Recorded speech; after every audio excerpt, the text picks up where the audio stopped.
Good morning, happy Friday. Once again, we're back in the office. I wanted to go over something that's been helpful to me in the past. I think it might be helpful to you.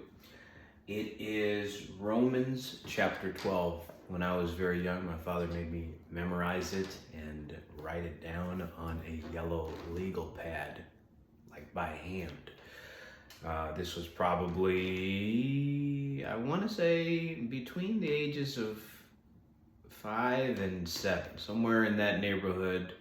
But it was a challenging exercise, but it was a valuable exercise. Once again, we're using the Bible as a tool. The English American Bible. I'm reading the King James Version. That comes from the British Empire, and as we all know, scriptural texts have always been manipulated to benefit the leadership at the time, but that does not mean that the Creator cannot use that to your benefit. So what we're going to do is go through the first 8 verses of it today, and I'm going to tell you what lessons I obtained from it, and you can translate that into your current life and your current situation and see what wisdom you can obtain from my experience rather than the text itself. Is that fair? Let's read chapter 12 of Romans, verse 1 through 8 in the King James. I beseech you, therefore, brethren, by the mercies of God, that ye present your bodies a living sacrifice, wholly acceptable unto God, which is your reasonable service. And be not conformed to this world, but be ye transformed by the renewing of your mind, that ye may prove what is that good and acceptable and perfect will of God. For I say, though the grace given unto me, to every man that is among you, not to think of himself more highly than he ought to think, but to think soberly, according as God hath dealt to every man the measure of faith. For as we have many members in one body, and all members have not the same office, so we, being many, are one body in Christ, and every one members one of another. Having then gifts differing according to the grace that is given to us, whether prophecy, let us prophesy according to the proportion of faith, or ministry, let us wait on our ministering, or he that teacheth on teaching, or he that exhorteth on exhortation, he that giveth, let him do it with simplicity, he that ruleth with diligence, he that showeth mercy with cheerfulness. That's a lot of Old English, and it's really important that this is why literacy is really, really important, because you can take the language of the past and translate it for today's current context, okay? And that's what I want to do for you today. Romans 12 has 21 verses. So we read the first third of it today because I want to keep it relatively digestible for you, relatively short. I really, replay in my mind the first 2 verses the most often, but there's value in the other verses too. Present your bodies a living sacrifice, wholly acceptable unto God, which is your reasonable service. We can't be holy as human beings. We are basically sacks of meat, okay? We have spirit inside of us. You know that. You feel it deep in your conscience. You know that you're different than a dog or a cat or a lion even, because they, just hunt and scavenge for their food, and they sleep and they reproduce. And they do it without any kind of, connection to the Creator that's deeper than the physical.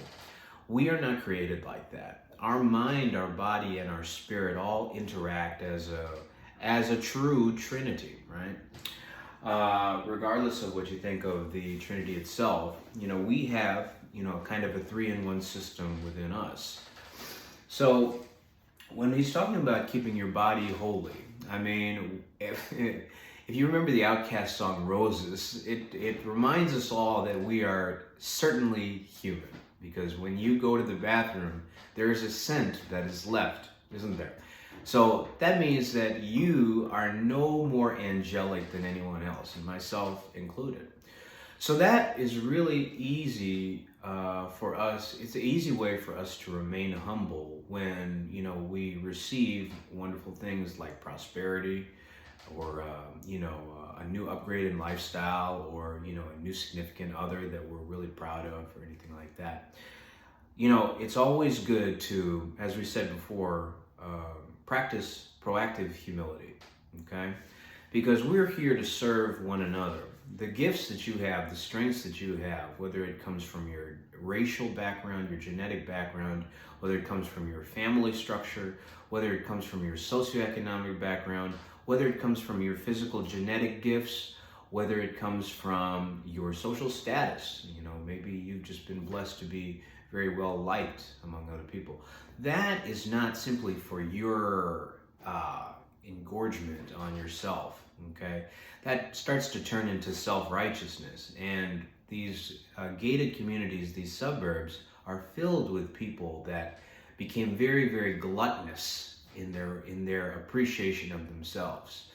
You may notice that homosexual couples are usually very well off socioeconomically, because they don't take any of those resources and put them back into the next generation.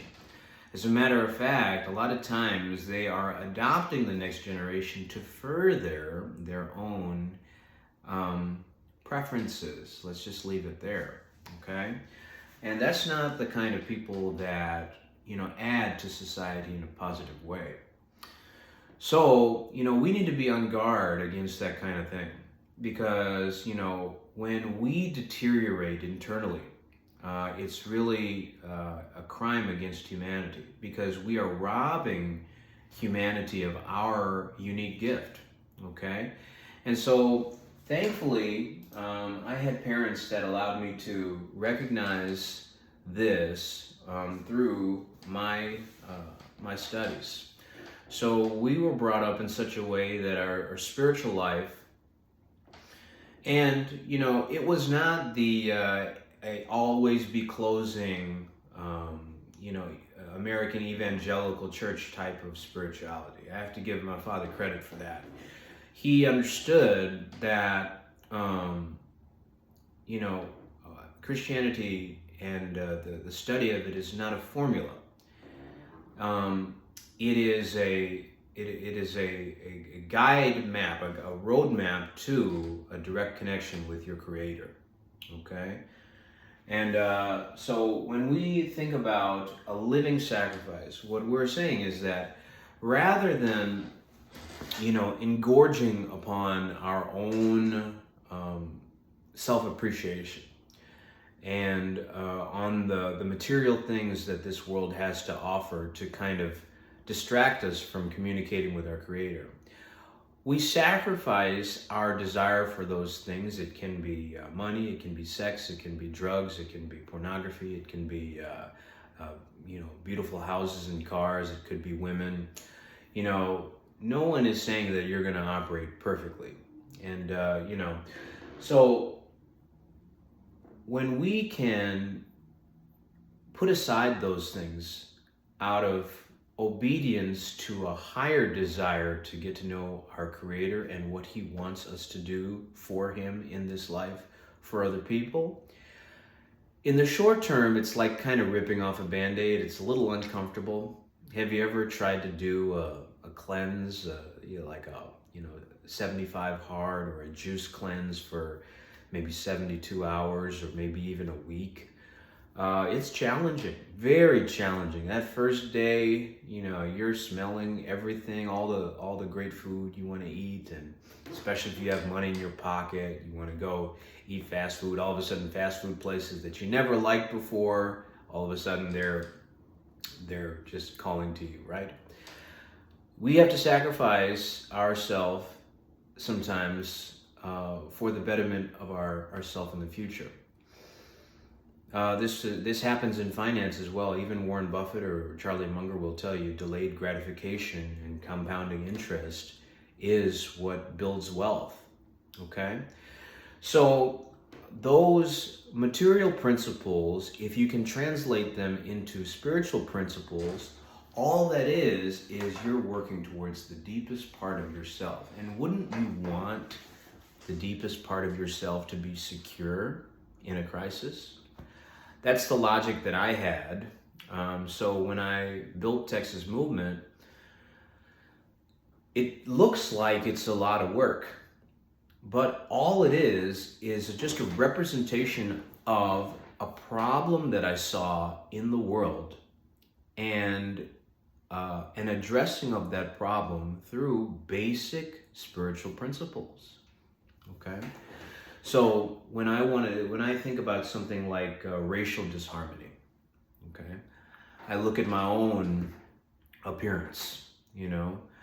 I had a rhinoplasty when I was 20 or 21 years old. I had a big old, hook in my nose, and I felt really, frustrated because I have these freaking black nostrils and the big old Middle Eastern hump right here, and then white skin.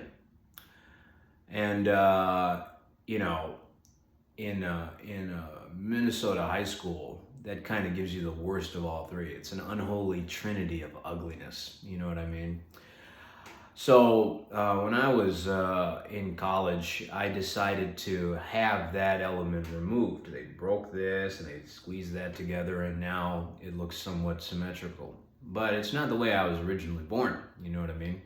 So, those are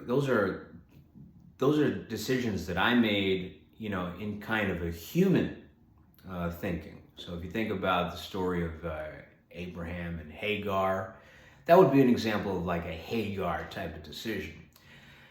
Now, it allowed me to more seamlessly interact with the Black and Hispanic communities, and I'm really grateful for that, because I knew I needed some way out of the prejudicial environments that I grew up in. And so, all of us make such human decisions when we are in crisis.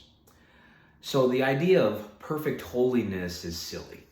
Okay, it's silly on the one hand just because we have an original sin nature. We're not God.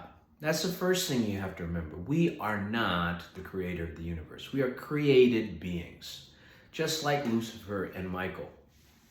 As powerful and amazing as those archangels may be, they are created beings.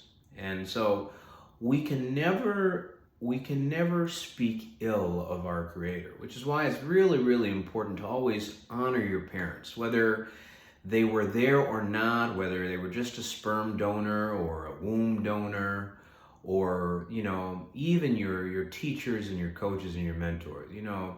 Everybody says, I would have gone pro if it wasn't for my coach. My coach didn't like me. Well, maybe that's true, but maybe you just weren't good enough. You ever think about that? So you also have to remember that a lot of these people have lived generations longer than you, so they have much more life context than you do. So it's important to always keep that hierarchy in mind. God created that spiritual hierarchy to help you, not to hurt you. Okay? Use the time that you have now while you're under the protection of that umbrella to develop your intuition about your own conscience, your own person, and see what the Creator wants you to do with that. Okay? The reason you have that umbrella is for the formation of that understanding. Okay? Quickly, let's go over the last portion of it. I don't want to take up too much time today. It's Friday. I know you guys want to get to what you're doing. Every man that is among you not to think of himself more highly than he ought to think, but to think soberly, according as God hath dealt to every man the measure of faith. Okay? You don't have to be a big old preacher or a big, superstar or anything like that. It's great to have ambition. You should have ambition, and you should want to aspire to the highest possible potential that you can achieve. First John 10:10 says, I'm come that they might have life and have it in abundance, or more abundantly. Abundantly means overflowing. Okay, Psalm 23 says, my cup overfloweth, surely goodness and mercy will follow me all the days of my life, and I will dwell in the house of the Lord forever. Okay, David was crazy, he was a nutcase. Okay, he was a man of war. God wouldn't allow him to build the temple because he had shed so much blood. Okay, but he was also the man that said, create in me a clean heart and renew a right spirit within me. I believe that's Psalm 51, something like that. All you Bible nerds, you great seminary experts that sit in your offices with all your books, you can double check my work. So having then gifts differing according to the grace that is given to us, whether prophecy, let us prophesy according to the proportion of faith, or ministry, let us wait on our ministering, or he that teacheth on teaching, or he that exhorteth on exhortation, he that giveth, let him do it with simplicity, he that ruleth with diligence, he that showeth mercy with cheerfulness.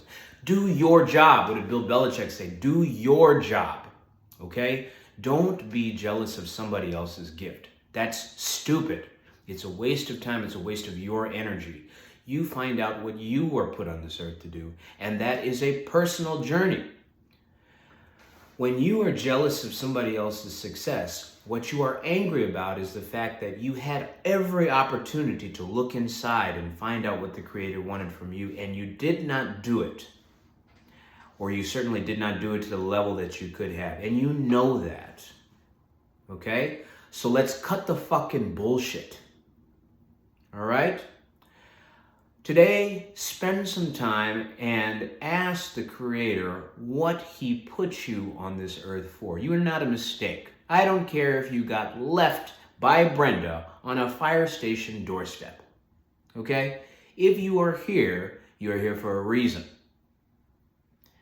It's up to you to figure out what that reason is. Now, I am here to ping pong you or pinball you into whatever situation you need to create that environment for yourself. And you do not have to know King James English to do this. Okay, plenty of illiterate people have been used by God to do marvelous things. Okay? So, we need to leave it there for today. We're going to go through the rest of the verses of Romans 12 at another time. But I want to give you this piece of bread for today. Matthew 4:4 says, man shall not live by bread alone, but by every word that proceeds from the mouth of God. This text is not necessarily what proceeds from the mouth of God. But you will survive if you have direct communication with your Creator. Okay? So we're going to reject the dogmas of the past, including the racial dogmas and the nationalist dogmas. We can certainly respect the flag. I have aspirations of representing this nation in one way or another. But we represent a higher nation as well, and there is a hierarchy there. So I recommend that you get to know the leader of that hierarchy, and it's not me, okay? I'm just a servant of the Most High God, okay? And I'm a friend of yours, not in the white way, not in the white way that says I'm your friend when I need something, blah, blah, blah. I don't need shit from you, okay? But God put me on this earth to communicate, and communicate through movement. And God, by the Creator's grace, I've been given some skill in that area. I've had to pay a lot of dues for that. And so it would be a waste if I just used that for myself. Okay, so it's for you. And once again, I love you very much. I want you to succeed. And even though it does not look promising right now economically, we do not live and die by the economy. Okay, you're a spiritual being, and you have infinite value, and it's up to you to discover how to express that value and share it with your brothers and sisters. Okay, that's all for today. Have a wonderful Friday. Have an excellent weekend, and be blessed in every way.